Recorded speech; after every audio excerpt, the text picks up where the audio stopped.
എടാ മോനെ, ആ കാശ് വാങ്ങി വെച്ചാ അത് നിന്റെ അച്ഛൻ അലമാരിക്കകത്ത് കൊണ്ടുവന്ന് വെക്കും. അതുകൊണ്ട് നമുക്ക് വല്ല ഗുണമുണ്ടോ?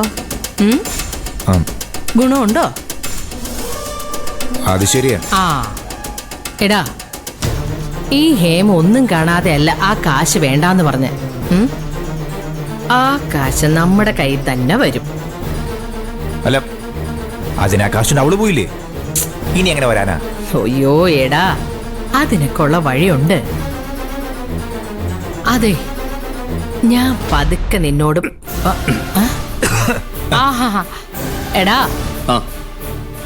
അതെ, ഞാൻ ഇവനോട് പറയായിരുന്നു, ആ ശാന്തപ്പനെ വിശ്വസിക്കാൻ കൊള്ളില്ല. എന്താ അമ്മേ?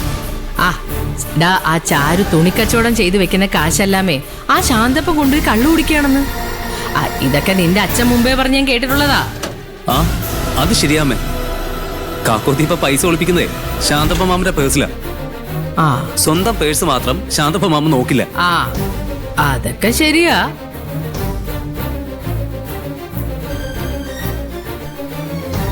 ഇപ്പൊ അവള് കൊണ്ടുപോയിരിക്കുന്നതേ നിസ്സാര തുകയല്ലല്ലോ, 10 ലക്ഷമാ. ഓ, അത് കൊണ്ടുപോയി ആ ശാന്തപ്പന്റെ പേഴ്സ് വെക്കാൻ പറ്റില്ലല്ലോ. പറ്റുമോ? അത് പറ്റില്ല. ഞാൻ ഇവനോട് പറയായിരുന്നു, ഇവരൊരുമിച്ച് ജീവിക്കാൻ പോവല്ലേ, അപ്പോ കല്യാണത്തിന്റെ ചെലവും മറ്റു കാര്യങ്ങളും ഒക്കെ ഇവർക്ക് ഷെയർ ചെയ്തൂടെ? ഇവനോട് ആ ചാരുവിന്റെ കയ്യിൽ നിന്ന് പൈസ വാങ്ങിച്ച് സൂക്ഷിക്കാൻ ഞാൻ പറയുമായിരുന്നു. അപ്പൊ അവളെക്കാളും വലിയ അഭിമാനിയാണ് ഇവൻ. ഓ, അതൊന്നും ശരിയാവില്ലമ്മേ. എടാ അരവിന്ദേ, ആ കാശ് വാങ്ങിക്കുന്നതിന് ഒരു കുഴപ്പമില്ലെന്നാ എനിക്കിപ്പൊ തോന്നുന്നത്.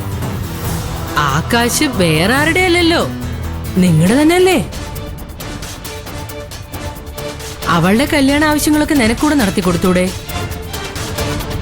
പിന്നെ ആ കാശ് കൊണ്ടുവന്ന് അവിടെ കൊണ്ടുവച്ച് അതെടുത്തോണ്ടുപോയി ആ ശാന്തപ്പം കള്ളു കുടിക്കുന്നതിലും ഭേദമല്ലേ? അമ്മ പറയുന്നത് ശരിയാട്ടോ. ചേട്ടൻ ആ കാശ് വാങ്ങിച്ച് കാക്കോത്തിക്ക് ആവശ്യമുള്ള കാര്യങ്ങൾ ചെയ്തു കൊടുക്കണം. കാക്കോത്തി ആ കാശ് എന്തായാലും ചെലവാക്കാൻ പോകുന്നില്ല. അത് വാങ്ങിച്ച് നിങ്ങൾക്ക് നിങ്ങളുടേതായിട്ടുള്ള കാര്യങ്ങൾ ചെയ്യാം. ഏയ്, അതൊന്നും വേണ്ടടാ. വേണം ചേട്ടാ. ചേട്ടൻ കാക്കോത്തിക്ക് വേണ്ട കാര്യങ്ങൾ ചെയ്തു തുടങ്ങണം. ഞാൻ കാക്കോത്തി വിളിച്ച് പറയാം. എടാ, ആകാശ് വേണ്ടടാ.